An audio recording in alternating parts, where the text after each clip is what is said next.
The first sign was silence. At the edge of the rice fields, where the earth met the broken line of the forest, an elephant lay on its side, still as stone. Only the faint lift of its ribs showed life, each breath shallow, uneven.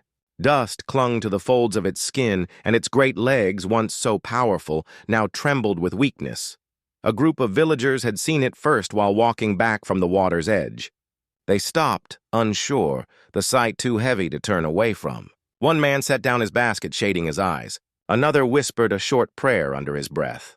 Slowly, word spread, and more people gathered, moving closer but never crossing the invisible line of respect between them and the fallen animal. The air carried a stillness that did not belong to midday. Birds, usually restless at the forest edge, perched quietly in the branches above. Even the wind seemed to hold itself back, pressing the heat down onto the earth. The elephant's ears flicked once, slow and weary, like sails with no wind to catch. Its trunk stirred faintly in the dust, drawing a line before falling limp again. No one spoke loudly. When words came, they were soft.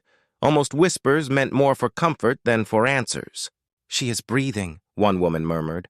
Another placed a hand on her chest, nodding. But only just. The villagers watched as moments stretched into minutes. Each shallow breath of the elephant seemed to hold them in place, a rhythm of hope and fear. Children clung to their parents' hands, eyes wide with both awe and worry. The older men, who had seen elephants pass through the valley before, shook their heads with quiet gravity. None had seen one brought so low. Dust rose lightly from the elephant's side whenever it shifted, as though the earth itself was marking each fragile movement. Flies circled in the heat, gathering near its legs, and the smell of sweat, soil, and wild grass hung heavy in the air. One villager, braver than most, stepped a little closer. He carried nothing but a gourd of water in his hand. He did not pour it or speak to the elephant. He only knelt, setting the vessel on the ground before retreating again. It was a gesture of offering, small and quiet, left to the will of the creature. The elephant's eyes opened briefly, dark and heavy with exhaustion. It did not rise. It did not call. It simply blinked once, then let the lids fall again. That brief flicker was enough to stir something in those watching. Concern deepened into a gentle ache. They did not see a beast of the forest. They saw a life hanging in balance. Time moved differently in that moment. The sun slid further west, shadows stretched, and still the elephant lay there. Its breathing grew no stronger, but it did not stop. Villagers came and went, some bringing fruit, others standing silently before returning to their homes. Yet always there were eyes watching over the fallen giant, as though the simple act of presence could keep it tethered to this world. One old man, leaning on a wooden staff, finally whispered what many were thinking. "If she does not rise by nightfall, she may never rise again." His words fell softly, carried only to those nearest, but they weighed on every heart. The elephant stirred once more, a trembling attempt to move its legs beneath it. Dust flew, hooves scraped, and for a moment hope swelled. But the effort failed, and the animal settled back into stillness, body heaving with the strain. Evening light painted the fields in gold, and still no one left. Villagers stood together at the edge of the forest, eyes fixed on the weary animal, each silent breath of hers drawing them deeper into the waiting. As the afternoon settled deeper into the valley, the villagers began to return with small offerings. No one moved with haste. Every step was measured, quiet, as though the earth itself might break under careless feet. In their hands they carried gourds of water, bunches of bananas, and armfuls of leafy branches. None came too close at first. They placed their gifts on the ground, retreating to a respectful distance. Together they formed a loose circle around the fallen elephant, a ring of watchful guardians bound by silence. The animal's breathing had steadied but remained shallow, a fragile rhythm that kept all eyes fixed upon it. Dust still clung to the deep creases of its body. From time to time its ears flicked against the heat, but the rest of its form remained heavy, pressed into the soil as though the weight of the world held it down. The trunk twitched again, sweeping weakly over the ground, pausing near one of the gourds. It lingered, uncertain, before pulling back. Seeing this, a young woman stepped forward, crouching low so as not to startle. She poured water from her gourd into a shallow clay bowl and set it down, then whispered, almost too softly to hear. "It's okay, girl." Her words hung in the warm air, not meant as command, but as comfort. She rose and backed away, leaving space for the animal to decide. Minutes passed before the elephant shifted again. Slowly, its trunk stretched outward, the tip tracing the earth with trembling care. It found the water, touching the cool surface with a soft ripple. A pause followed, then a faint lift as the liquid was drawn into the weary mouth. Relief moved through the watching crowd like a single breath released. Some closed their eyes briefly, others nodded. No one clapped, no one spoke louder than a murmur. The moment belonged to the elephant alone. Encouraged by the first sip, the villagers brought more. Bananas were placed in small clusters, leaves spread gently across the soil. A child, clutching his mother's hand, laid a single fruit at the edge of the circle, then retreated quickly, eyes wide. The elephant's trunk found the offering in time, curling around it, bringing it slowly upward.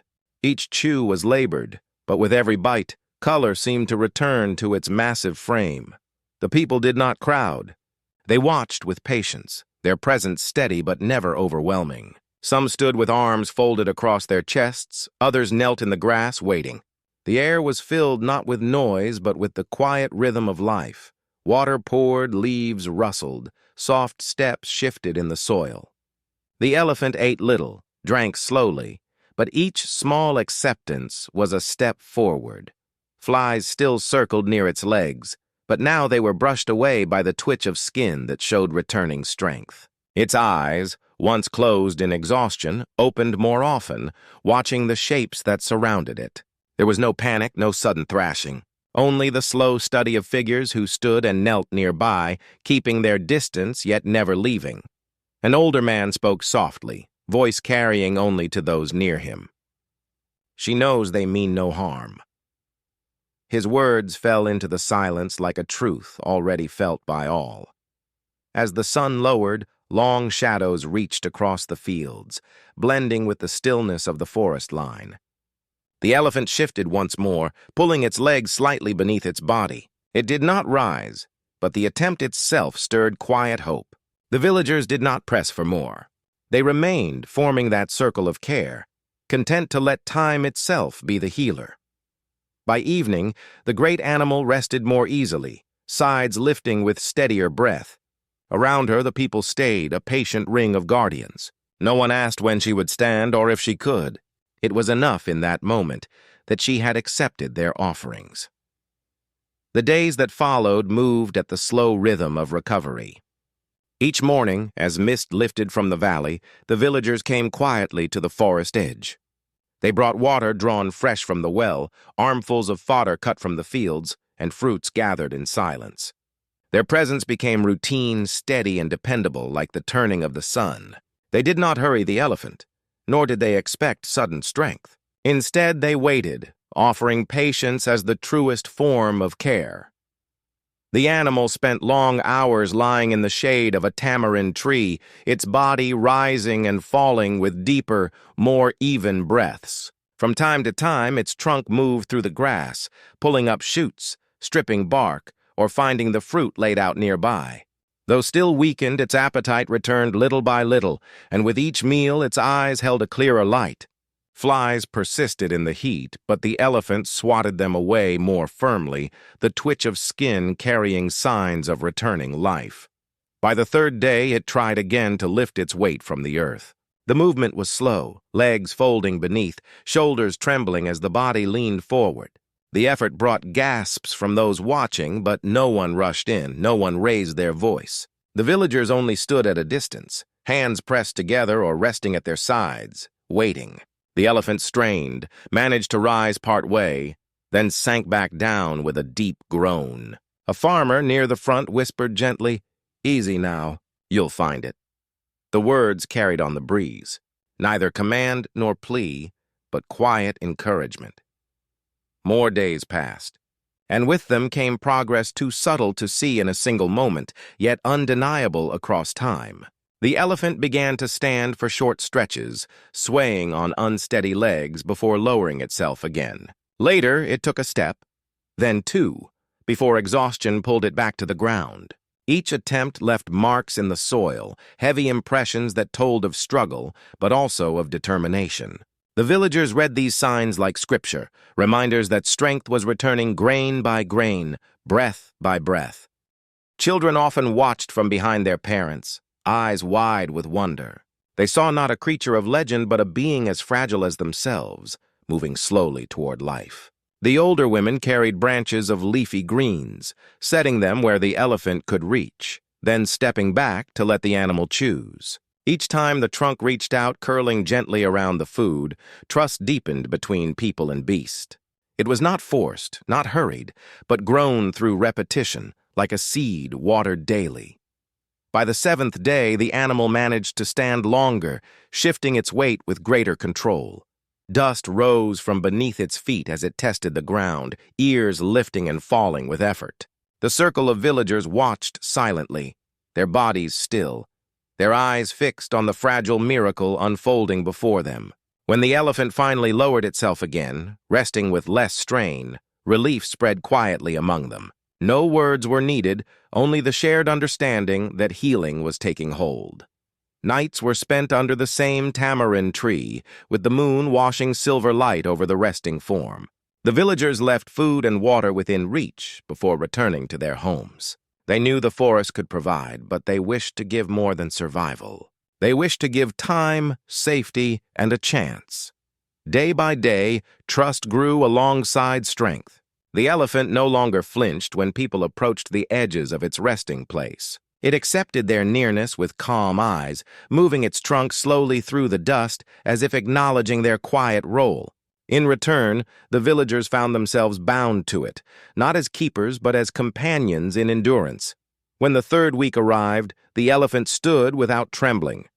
Its body was leaner, still marked by struggle, but each step pressed with greater certainty. The villagers followed at a distance, silent witnesses to the resilience before them.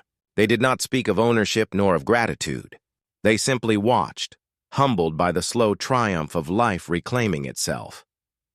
Morning came quietly, the light spreading over the fields in soft strokes of gold. The villagers gathered as they always did, bringing water and food, expecting another day of steady patience. But this day was different.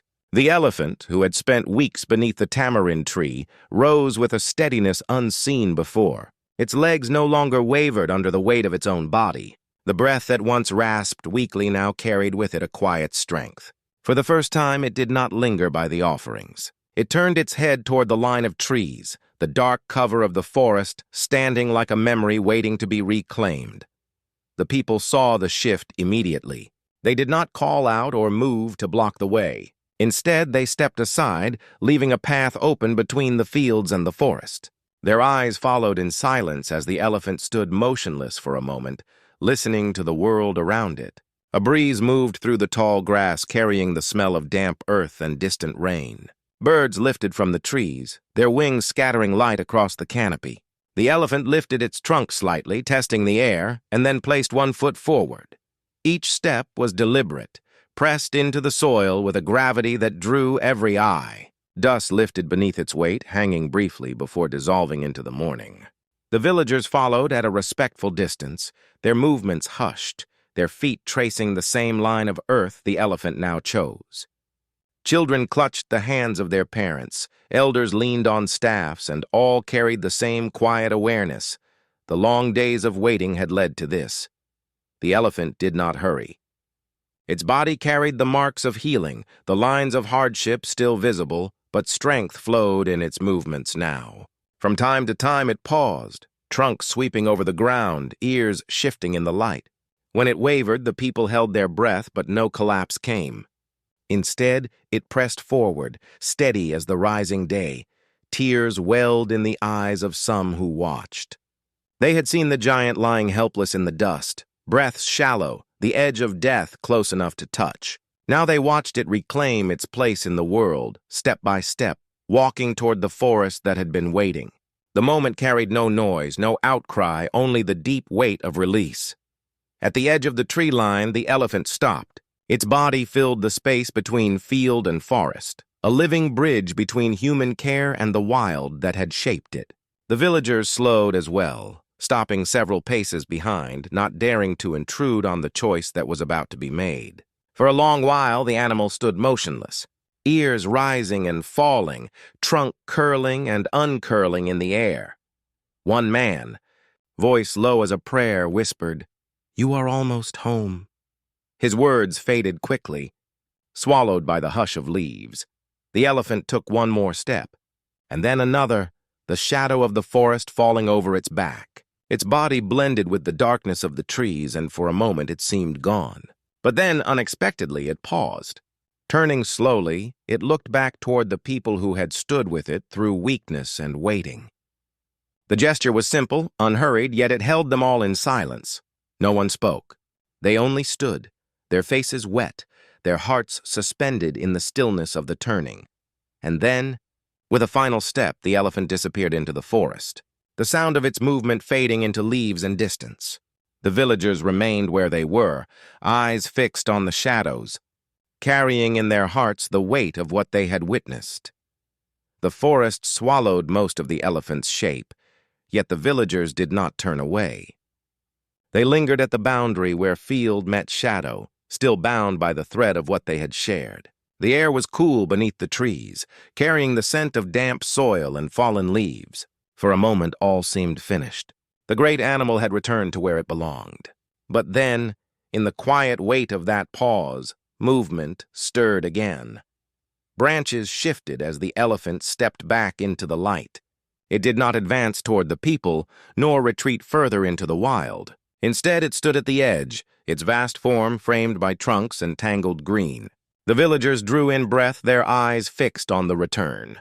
There was no sound but the low hum of insects and the distant call of birds echoing through the canopy. The elephant lifted its trunk, slow and deliberate. The gesture was not hurried, not dramatic. It rose into the air, curving gently before holding still, as though the forest itself had stilled with it. The villagers understood without words. It was not a call, not a warning. It was an acknowledgement soft as the wind, carried in the simple grace of movement. Some pressed hands together against their chests. Others bowed their heads. Tears slipped silently down faces lined with age and weather. None spoke loudly. None dared to break the quiet. The bond between them and the animal, formed in dust and waiting, had found its voice in silence. The elephant's eyes swept slowly over the people. There was no fear in them now, only calm, the steady depth of a creature that had endured and survived. It lowered its trunk again, brushing it lightly against the earth, then held still once more. That simple act settled into the villagers' hearts like a stone dropped into water, its ripples spreading far beyond the moment itself. A child at the front whispered, "She remembers." His mother squeezed his hand gently, offering no correction, only quiet agreement. Words were unnecessary. All could feel the truth of what had passed between them. The elephant turned then, body shifting with the unhurried power of its kind. The forest welcomed it back, branches parting as it stepped forward. Sunlight spilled through the leaves, scattering across its back as it moved deeper into the green. Each footfall pressed softly into the earth, the sound barely reaching those who watched. The villagers remained in their places, reluctant to break the spell. They watched as the animal's shape grew smaller, as the last curve of its back slipped between the trees. No one followed, no one tried to call it back. Their role had ended as it was always meant to. Care had been given, trust had been received, and now the wild reclaimed its own. Wind stirred the grass along the edge of the field, bending it in waves. The tamarind tree under which the elephant had rested stood silent, its shade now empty, its roots holding only the memory of those long days of healing. In the distance, the forest seemed alive with whispers, as if carrying the echo of steps too far to hear. The people slowly began to drift back toward their homes, each carrying with them a weight both heavy and light. They had not saved the elephant by force or by power, but by patience, by presence, by offering what little they could. And in return, they had been given something unspoken, something carried in the quiet lift of a trunk, a gesture that would live long after the sound of footsteps had faded. At the boundary of field and forest, the last of them turned once more to the trees. The sun sank lower, casting its glow across the valley. Shadows stretched long and soft, and the air filled with the rustle of leaves. Somewhere within the depths of the forest, a branch cracked under the weight of movement. Then silence followed again. The day ended with stillness, the memory of a bow etched forever in the hearts of those who had witnessed it. The wind moved gently through the grass, carrying the quiet into the coming night.